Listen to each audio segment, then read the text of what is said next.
So glad you're here. Today we're going to learn how to DIY coasters to become a trivet.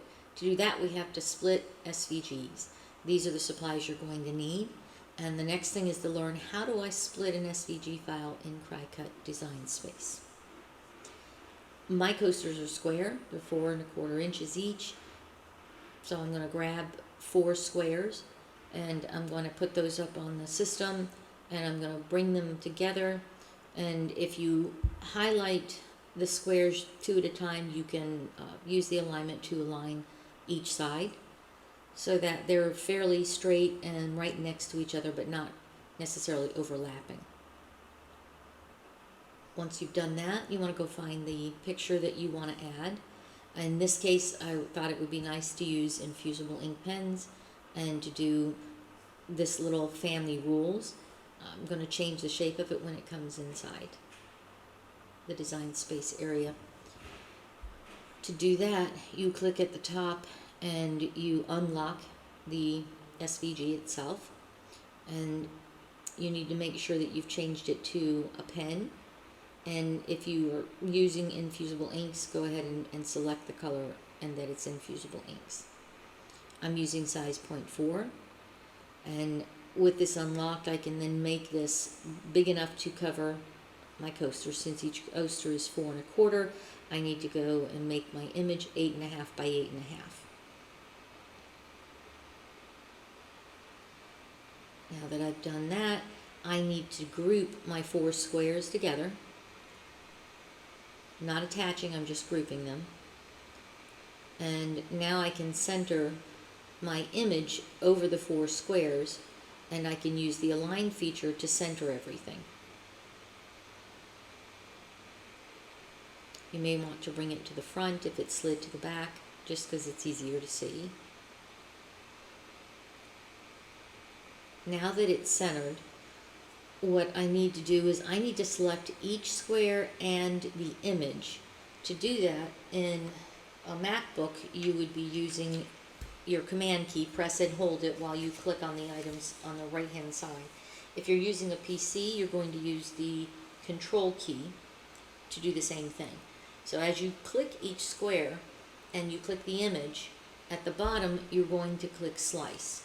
Give it a second to do the slice, then click the next remaining square, because I started out with 4 squares, and you'll see on the right hand side these squares will disappear as I do a slice with each of those. And the very top item on the image is the actual remaining image to work with. When I'm done, I will have split this image into 4 separate pieces, like a puzzle, that could then be put back together.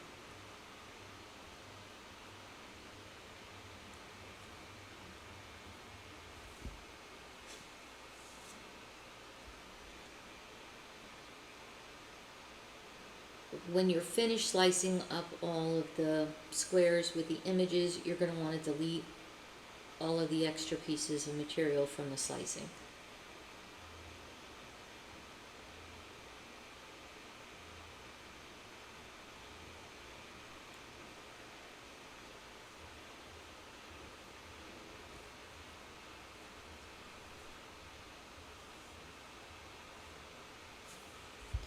You'll see you'll have the one that you cut, and then there's another one usually behind it, and you only need to keep one of those.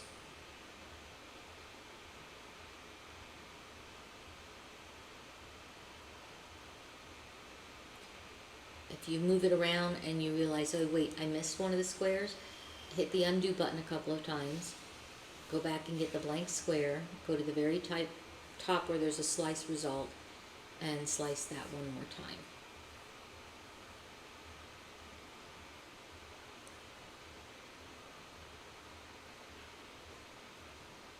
I really like the idea of taking 4 coasters and making a trivet. I think it makes for a very unique gift, and it gives the gift more than one purpose.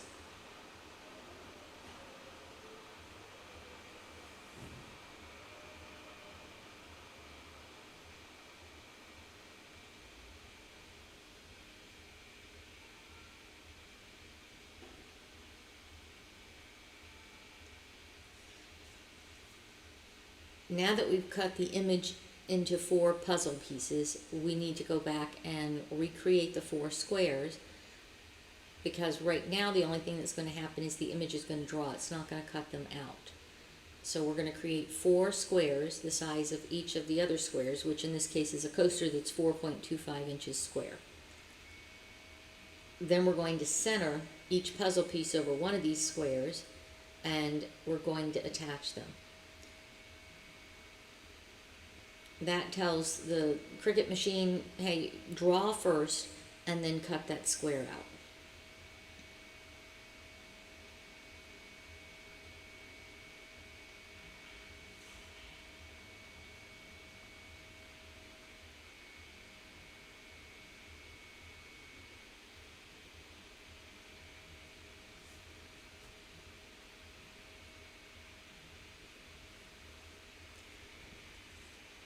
And before I go any further, I usually double check to make sure that everything is still cutting the outside square and drawing all of the lines that I want it to draw, so that I can then color it in. If I want to use more than one color, I can, or I can just stick with black and white, which is what I'm going to do with this image here. The other thing that I do is I line it all back up and make sure I'm happy with what I did, everything looks good, and then I save it. The last thing I want to do is have a problem with anything and it didn't save it, and then I go back in and maybe it's not there. And I love this collections they give you. And you can create collections for the different types of things you make. If you sell products on Facebook or Etsy or any other shop, it's a great way for you to put your items together. What are family gifts? What are coasters? What's for the home decor area? It makes it so much simpler. And here I'm just double checking to make sure that everything is set before I press the Make It button and start making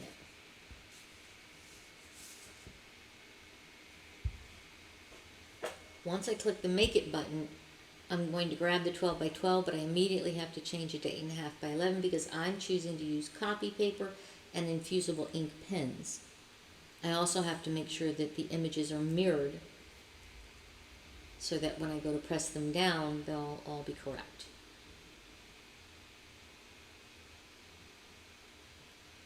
If you do not have copy paper saved as one of your favorites, what you can do is go into Browse All Materials and grab it there. I use the blue matte for this because it doesn't need to have a strong adhesion. I'm using a 0.4 thin black infusible ink pen because some of these lines are fairly close together.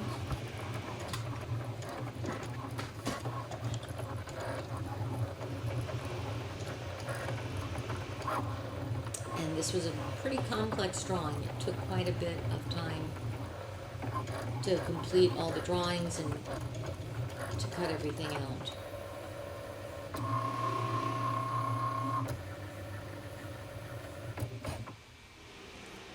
Through the magic of film, I have sped all this up for you.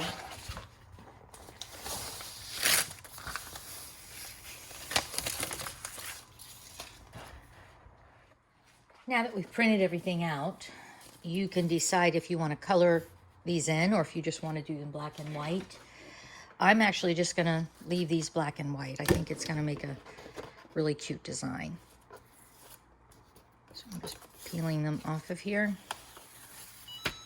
I'm basically trying to peel the mat away from the paper as opposed to the paper away from the mat.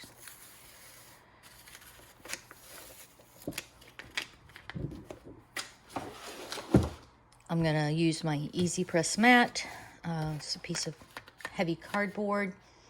And then on top of that, we'll go the coasters.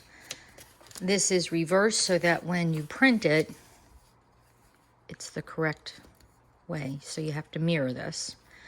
And all of these will get held down with tape. Before I do that, I will get any lint off of them. When I'm finished, I'll use a cork peel and stick backing. And then my gift will be totally ready to go. But it's 400 degrees for 240 seconds, no pressure. So you just lay it down on top and that will take care of it. So let's get everything set up.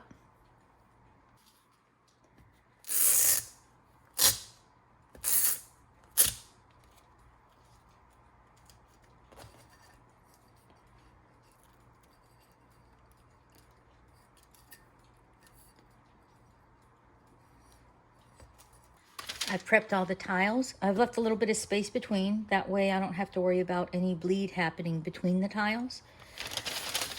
I have the larger Easy Press. I should be able to press all of them in one shot. This is butcher paper. So it's the matte piece of cardboard, the tiles that you're doing, piece of butcher paper. Could Easy Press set at 400 degrees for 240 seconds. Lay it down carefully. Don't move it. Press the button and just wait. When it's done, do not touch the tiles. They will be extremely hot, and you can't take the paper off the tiles until they're totally cool. Once they're totally cool, you don't have to worry about the ink smearing. If they're still hot and you're trying to take the paper off to take a peek, there's a good chance that you're going to create a smudge because the infusible ink will still be hot and it will still be in liquid type form. When the machine finishes, it will let you know. And you can carefully pick it back up. Do not rub it around. Everything is still very hot. So I don't want you to touch it until it's completely cooled off. You can slowly remove the butcher paper. You cannot reuse the butcher paper, and this is why. Because it comes through the copier paper and bleeds into the butcher paper. And the reason why you want the butcher paper is to protect the actual Easy Press. You don't want this ink sticking to the Easy Press itself, because then it would reapply to other things that you were using the Easy Press for. So when this is done, we'll come back, we'll remove everything, and we'll take a look at how it came out. These are now cool to the touch, so I can go ahead and remove.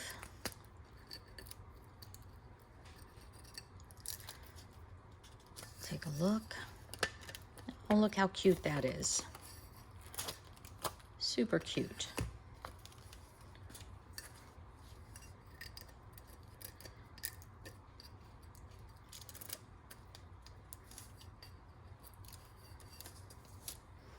You can reuse this tape too.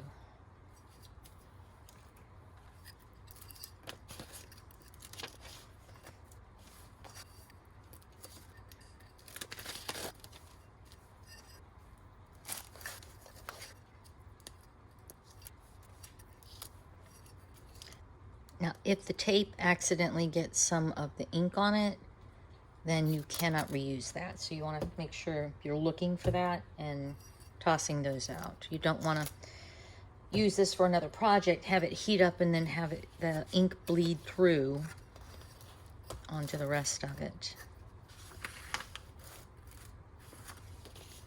That came out really cute. This is how I finish off the squares. I had found these peel and stick cork backings, and they're very easy to apply.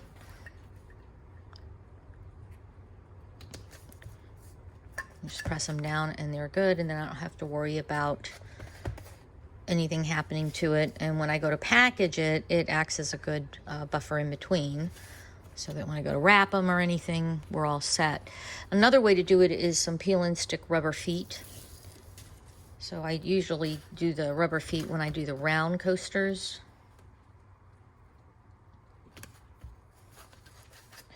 That way I don't have to worry about it. And the coasters that I had bought, these are 4 1/4. So if you go into the access part of the Cricut system and you look at the design for this one, make sure you check the size so that it's the size of the coasters that you have purchased, which may be a regular 4-inch coaster as opposed to 4 1/4. I hope you enjoyed this project. I hope it gives you some ideas on different things you can do, how to easily split one of the designs up so that you can put it across 4 things to make a trivet as opposed to just coasters, and that you have fun with it.